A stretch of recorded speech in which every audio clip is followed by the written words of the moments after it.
Welcome to the Making Sense podcast. This is Sam Harris.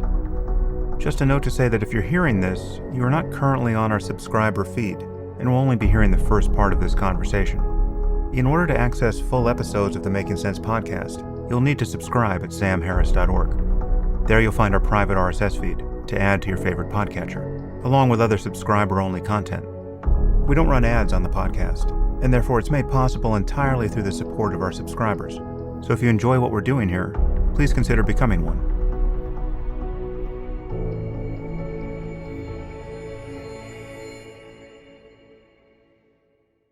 Okay, well today I'm presenting a conversation on belief and identity. And in particular, it's focused on the problem of belief change and resistance to belief change. The significance of which, both personally and collectively, is really hard to exaggerate. We really are in the belief formation, maintenance, and occasionally belief change business. And when you look at what it takes to get millions of us and billions of us to cooperate with one another, it really is just a matter of persuading one another to change our representations of the world and converge on common projects. And failing that, we resort to forcing one another to converge, and that eventually becomes a bloody mess. So belief change and its impediments is incredibly important to understand, and this is just a first volley in that effort. And to do this, I've enlisted my friend and collaborator Jonas Kaplan, who is a cognitive neuroscientist working at USC, where he is an associate professor at the Brain and Creativity Institute. This institute was founded by Antonio Damasio, who's also been on the podcast. And Jonas is focused on issues related to consciousness, identity, empathy, and social relationships. He uses functional neuroimaging, mostly fMRI, combined with machine learning to examine the neural mechanisms that underlie our sense of self. He's also done research on how the brain processes stories and beliefs and values. And in this conversation, we focus on some work that we did jointly with fMRI on the nature of belief and belief change resistance. And that work was published in 2016, along with our co-author Sarah Gimbel, as the neural correlates of maintaining one's political beliefs in the face of counter-evidence. And that was in Nature's Scientific Reports.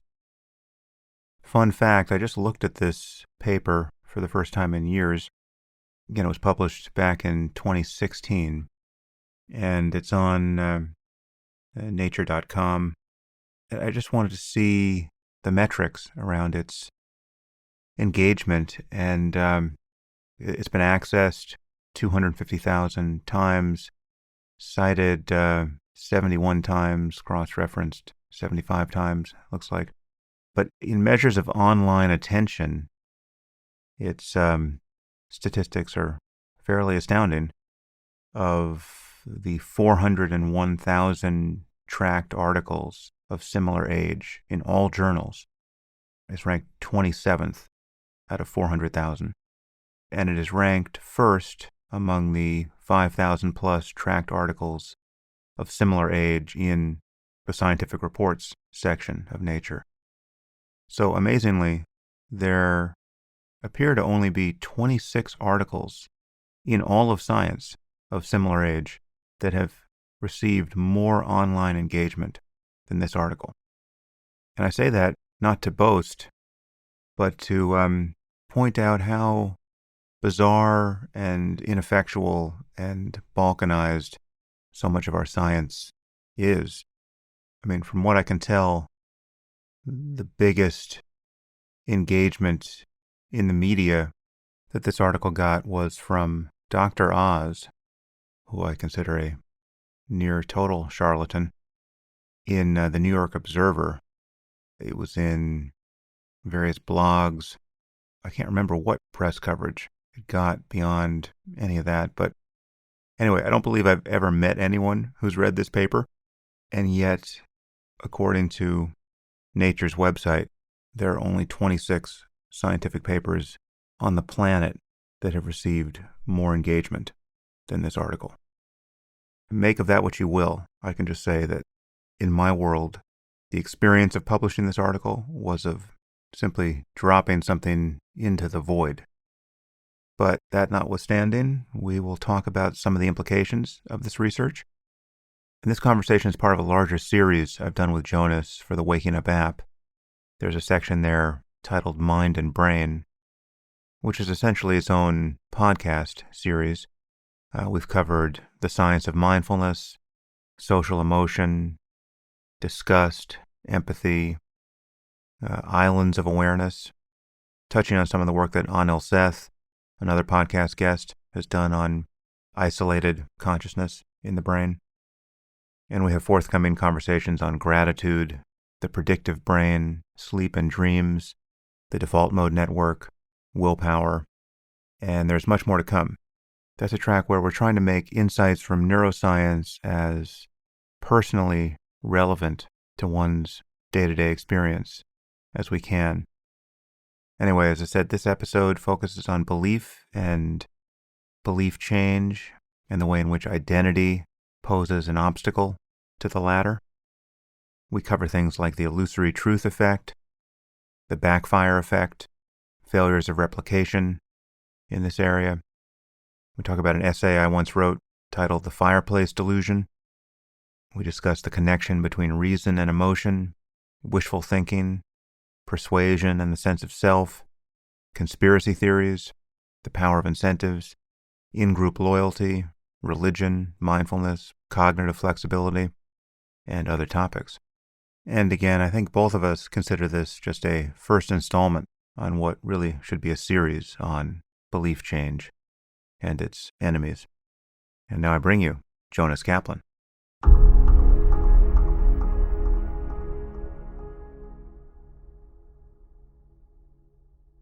I'm here with my friend Jonas Kaplan. Jonas, thanks for joining me. Thanks for having me, Sam. So you and I now go way back as Father Time is meting out blows year by year. I've known you for at least a decade plus, but perhaps summarize your background as a neuroscientist and the kinds of issues you focus on now.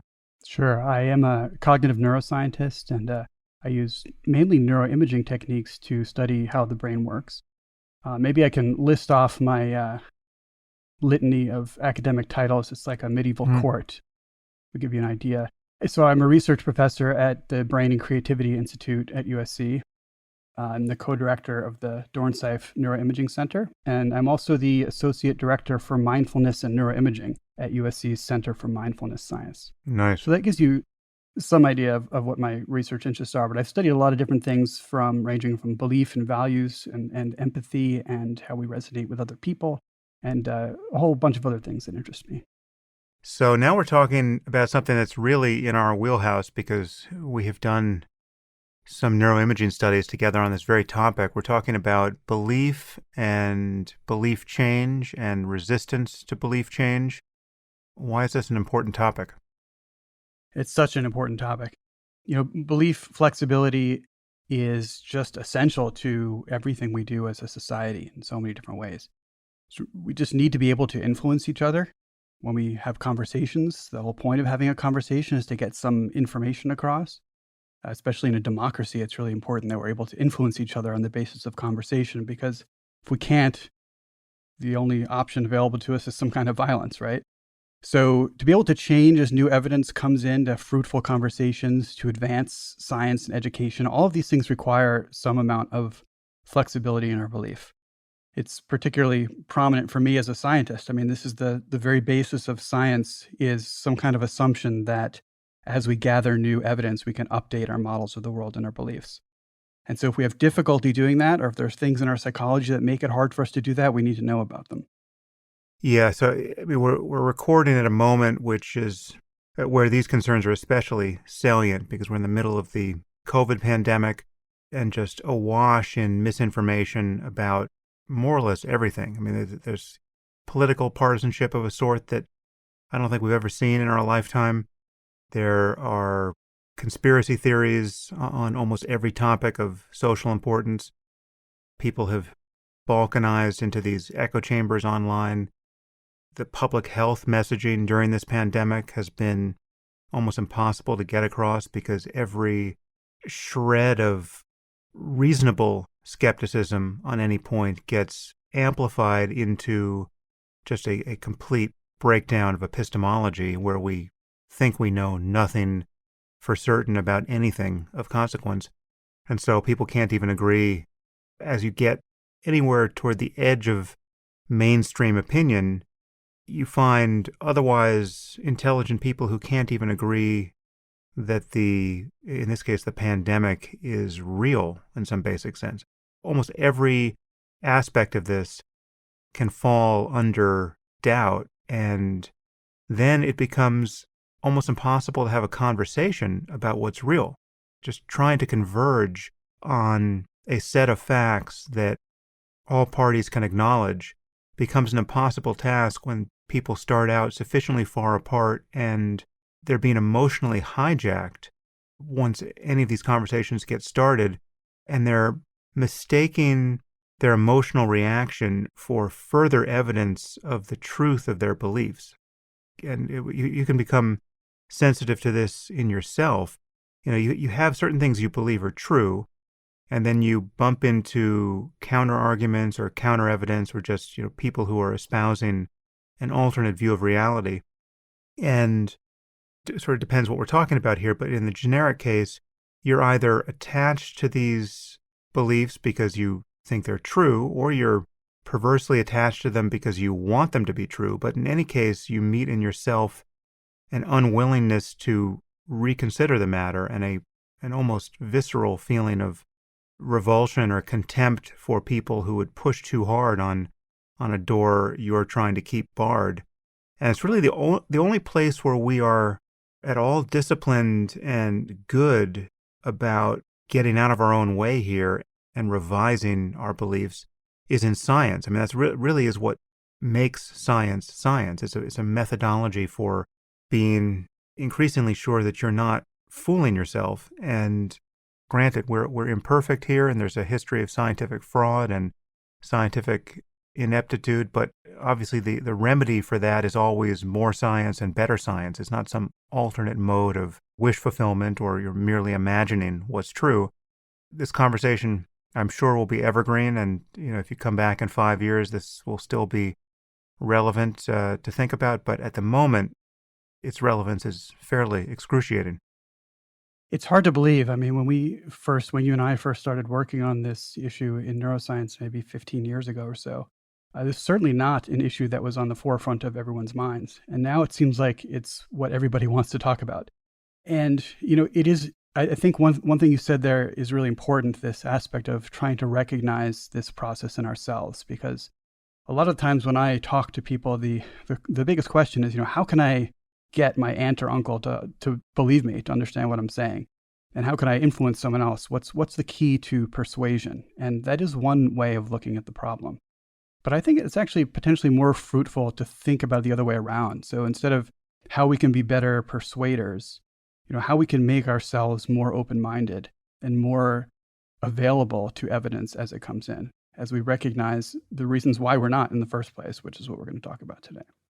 Okay, so let's talk about what we know about changing beliefs. I mean, obviously, we learn things about the world, albeit slowly and sometimes begrudgingly, and that is synonymous with belief formation in the sense that we're using the term. I mean, I guess perhaps one thing we should clarify here is that in its colloquial use, people often distinguish belief from knowledge.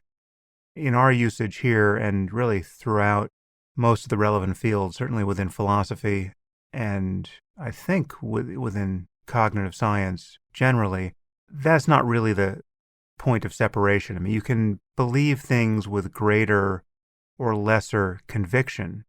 It's really like it's a probability distribution of knowledge we're talking about. There are things that you are absolutely certain of, you would bet your life on. There are things that you think are very likely to be true. You still count them as knowledge, but until you hear otherwise, you'll think this is probably the way things are, but you wouldn't bet everything on it. And then there are gradations below that where you think the preponderance of evidence and argument is pointing in one direction. You're certainly weighted that way, but you don't really think you have a complete picture of that part of reality in hand. And all of this is a matter of belief to one or another degree, in the sense that we're using the term. That's right. We're not going to distinguish there. We're going to treat belief as basically anything you hold true about the world. And, you mentioned the process of how we form beliefs. I think that's an interesting topic, how we gain knowledge and how we develop our kind of initial models of the world. And we're not going to get too deeply into that. I think we're going to sort of bypass that issue and just start from the point at which we have formed some belief, we've accepted some piece of information as true. And then what happens? Let's say we encounter a new piece of information that contradicts the old one. How do we revise our beliefs? Because this really is the biggest challenge that we face. And there are a couple of effects from cognitive psychology that are relevant to this that we're going to talk about. The first one is called the continued influence effect. The idea here is that even after correcting a belief that was formed on the basis of misinformation, we still show evidence of that initial wrong belief affecting the way we think. So there's a classic experimental paradigm, which was developed in the 1990s, where you give people a fictional story about something like a warehouse fire. And you tell them there was this big fire in the warehouse that was started in a closet, and there was paint cans and oil left in the closet, and that's probably why this fire got out of control. And then for half the subjects, you correct one piece of information, and for the other half, you don't. So for half the subjects, you might additionally tell them, well, a police report came in later, and it turned out there wasn't any oil and gas in the closet. And then you interview these people and you ask them about the fire, and you ask them to explain why the fire happened and to give you some details. And even when the information about the oil and gas in the closet was corrected, they've been told there wasn't anything in that closet, people still explain the fire in terms of things like, well, oil fires are harder to put out, or the negligence of the company leaving those dangerous things in the closet. You can still show that the belief persists. They weren't able to go in there with an eraser and just erase it or delete it and all of the subsequent thoughts that they had about it. And this is the continued influence effect. Yeah, this is a fairly sinister bug in our software, which I'm not sure what the remedy for it is in the end. I mean, this is something that we have to be continually on our guard for. This also goes by the name of the illusory truth effect. And again, it's even in the disconfirmation of false information, the initial false information gets ramified in people's memory.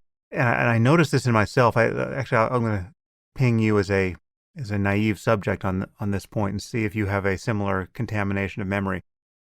Do you remember the McMartin preschool saga? This was part of the kind of satanic ritual abuse panic craze that happened in the 80s. Yes. And there was the McMartin preschool, which was the most famous instance of this alleged abuse. Do you remember that case at all? Vaguely. I think that there were some parents who basically got in some kind of a hysteria about satanic abuse of the children. Right. Now, what do you think the net result of that case was? Was there actual abuse at a preschool, or what's your memory of that? Right. My revised narrative is that there was no abuse and that there was no actual satanic cult involved.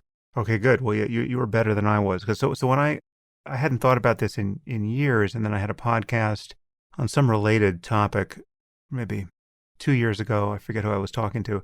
And I went to look this up, expecting that there was some fire where there was all this smoke, but I just didn't, remember the details.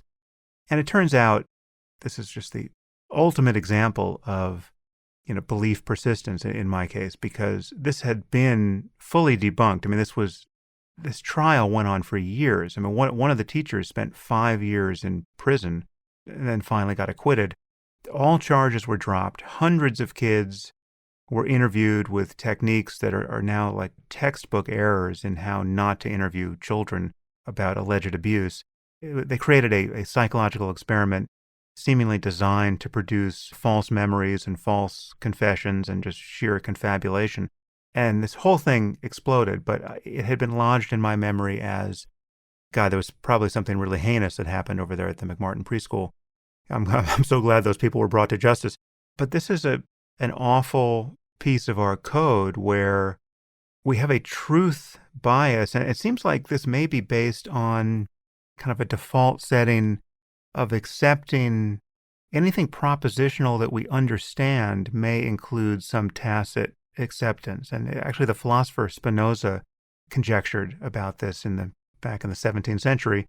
And there have been several studies that have supported this, and actually our own studies of belief with fMRI supported this based on our behavioral measures, in that we saw that people were faster to accept propositions as true than they were to reject them as false. And this is true even of propositions that are equivalently simple. So, if I give you a set of equations, 2 plus 2 equals 4, 2 plus 3 equals 4, 1 is true, 1 is false. They're equally simple, and yet you will answer the true ones. You will respond true to true on average faster than you will respond false to false. And that seems to suggest that our default setting is to accept it as true, and that rejecting it as false is a further cognitive judgment that takes time to render.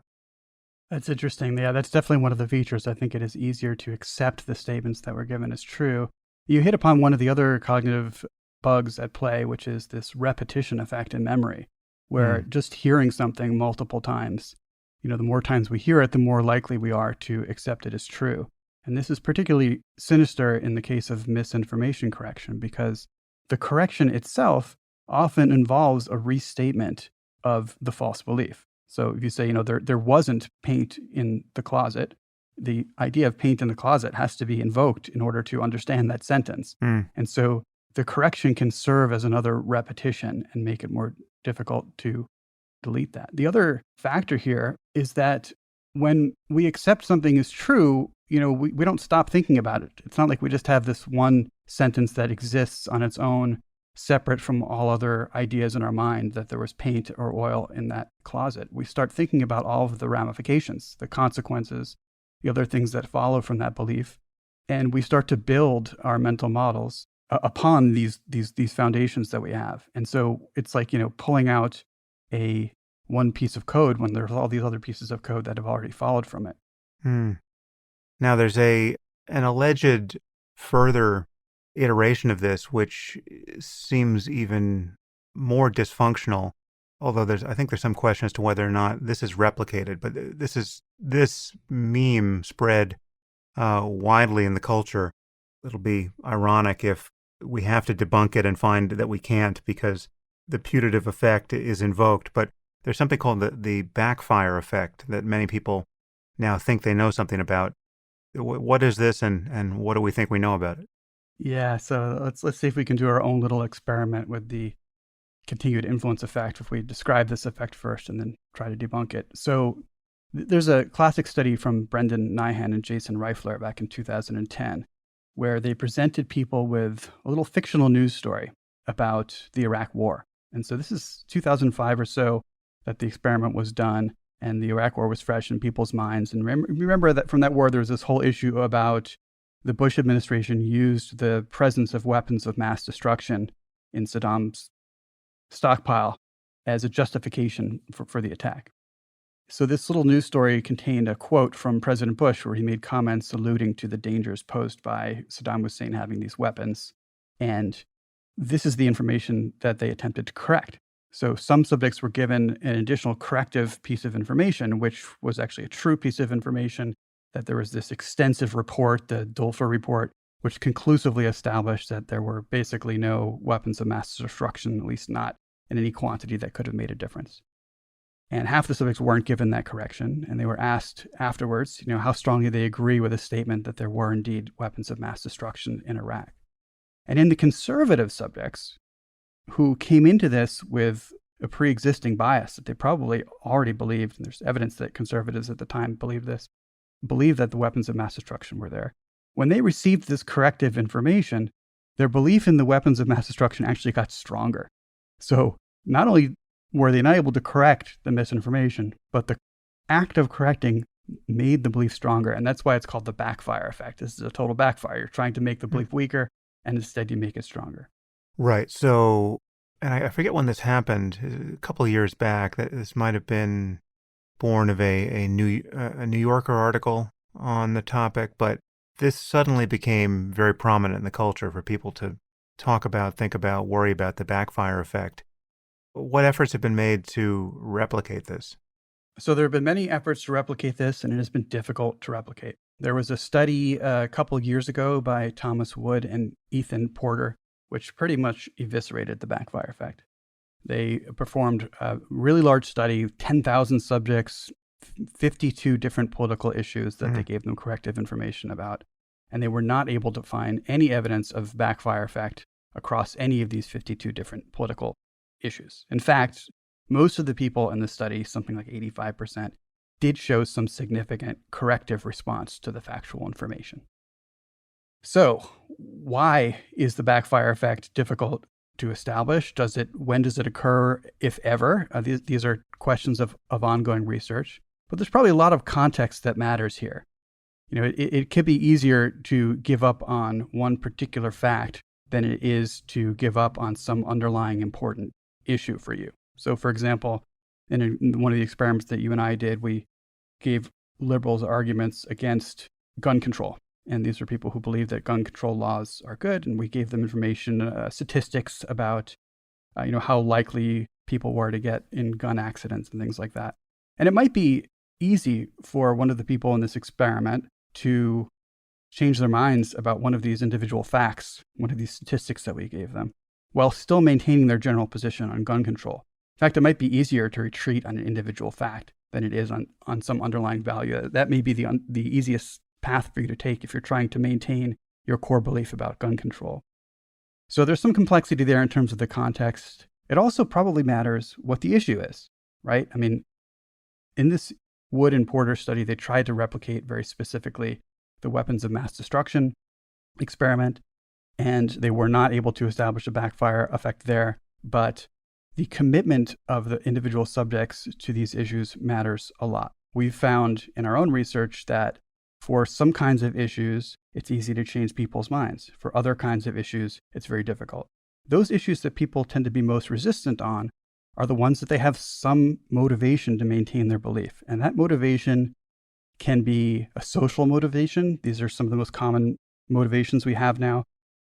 Beliefs connect us to other people, and beliefs that we share with our social group, and particularly those beliefs that help to form our social identity, our sense of who we are in a group, are very, very resistant to change.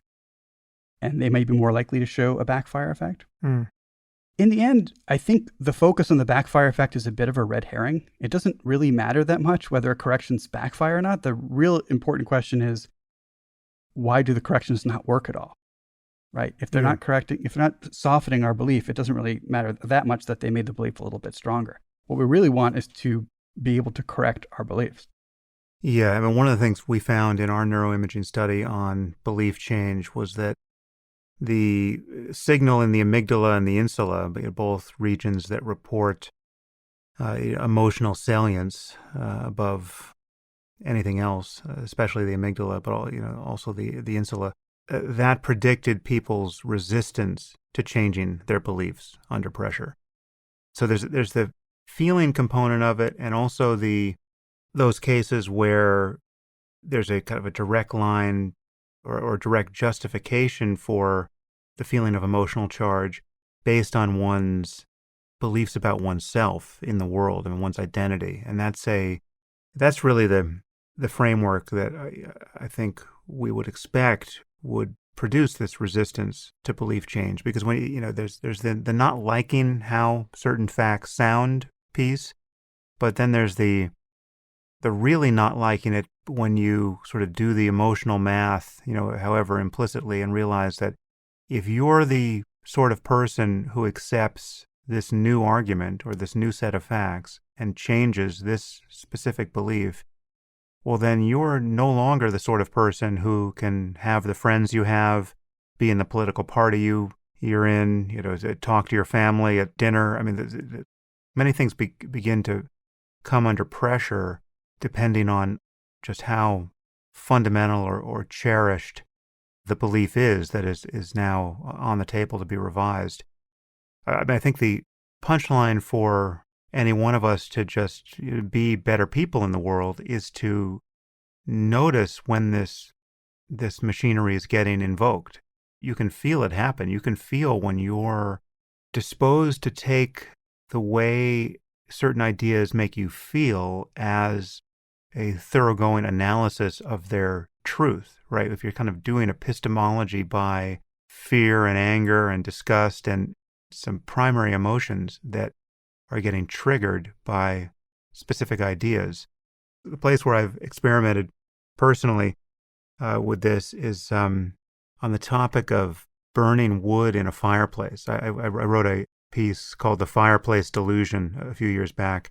When I stumbled upon this example, quite literally at a dinner party, I'm somebody who has known for many years that there's nothing magical about fireplace smoke. The fact that we have, we feel this deep nostalgia for it and sentimentality around it. People love the smell.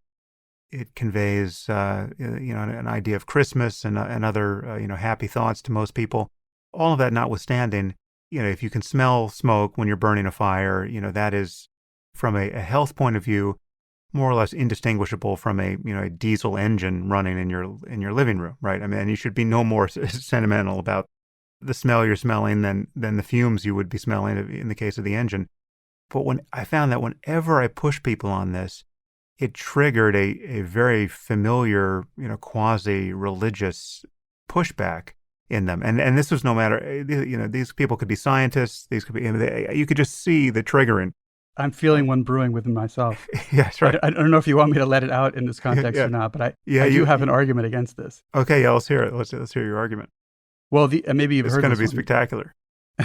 Well, the argument is that fire may have played a special role in human evolution. Yeah. So I don't know if you're familiar with the work of Polly Weissner, an anthropologist, and she studied what happens when the bush people of Africa, the hunter-gatherer societies, sit around fires at night. And she studied the nature of the types of conversations and communications that happen during the day compared to at night. And what happens at night is that because you don't have the world in front of you, and you basically can't talk about business and the here and now of perceptual things that are confronting you, the conversation turns to other times and places, and people start telling stories. And there's this whole sort of storytelling culture around the fire that comes out of this. And this may have been something that's been very important for human culture that we therefore have a nostalgia for. And I think it extends into things like watching movies in theaters. We all sit around a flickering light and watch things together. Yeah, well, that's quite a heartwarming thesis.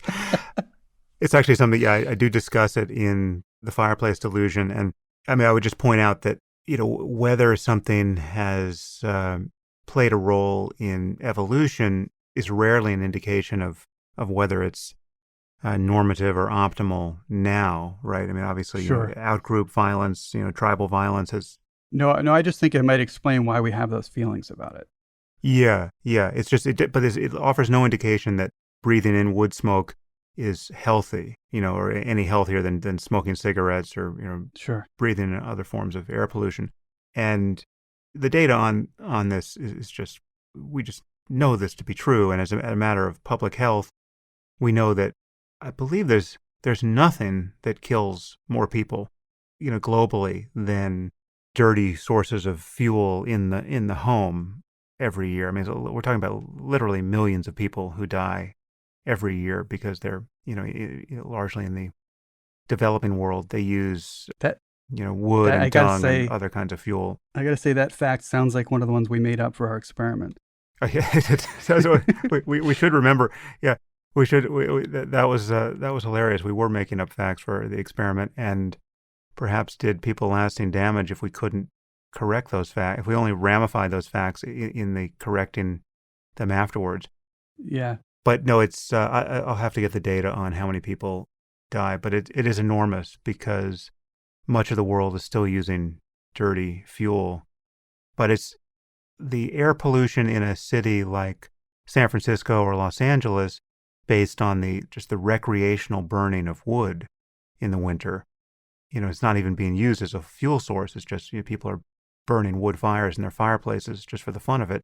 There's no question that increases emergency room visits based on, pulmonary and cardiac events. And this is all stuff that has been studied and bemoaned by public health people. But, we have this sentimental attachment to burning wood, and people are reluctant to get over it. Yeah, the role of feelings and emotions in this whole process of belief is really interesting, and there are multiple aspects of it. I mean, on the one hand, you're right that if we rely too much on our feelings, we can be led astray. And just because we feel something is true, for example, doesn't mean, or good for us, like the fire, doesn't mean that it is.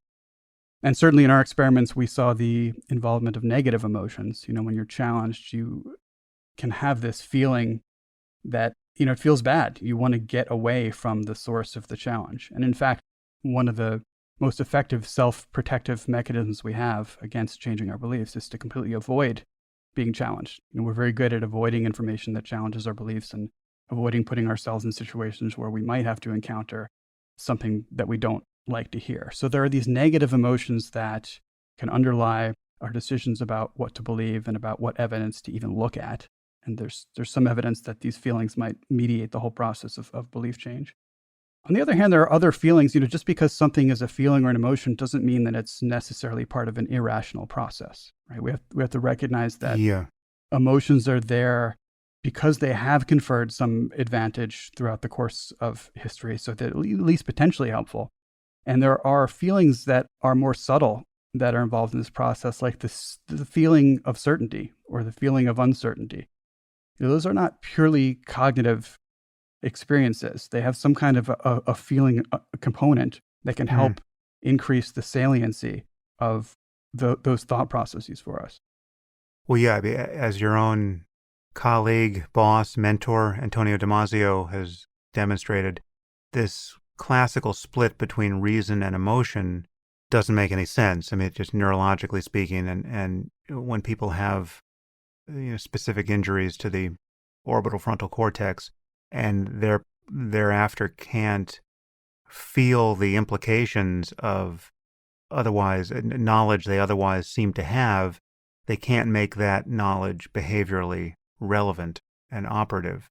There's a kind of classic gambling tasks where people seem to know the right strategy but continually bet unwisely because they can't make the right strategy guide their behavior.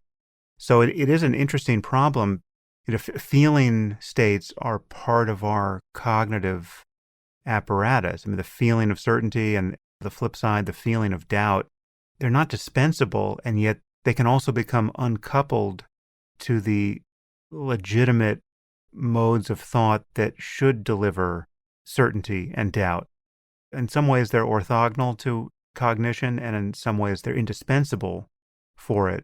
The red flag for me is when you realize that you want reality to be a certain way and you're trying to convince yourself that it is that way. I mean, there's a reason why wishful thinking and obvious bias in the direction one is arguing for, conflicts of interest, this goes by, under many framings. There's a reason why all of that is stigmatized when it comes time to think clearly about what's going on in the world. That's right. Wanting something is absolute poison to the process of trying to find the truth. And that's why we have all these mechanisms within the scientific method to try to eliminate the effects of those things. And, just to emphasize one of the other things you talked about earlier, it's really hard to underestimate the effects of wanting things to remain the same in our social relationships. I mean, the stakes can be so high for some of these decisions that it's virtually impossible for us to change our minds. I talked to someone who was a career political analyst worked in the Bush administration and the Reagan administration.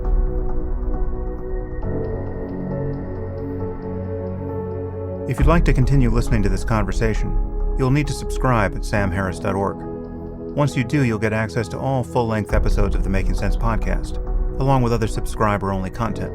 including bonus episodes and AMAs, and the conversations I've been having on the Waking Up app. The Making Sense podcast is ad-free and relies entirely on listener support, and you can subscribe now at samharris.org.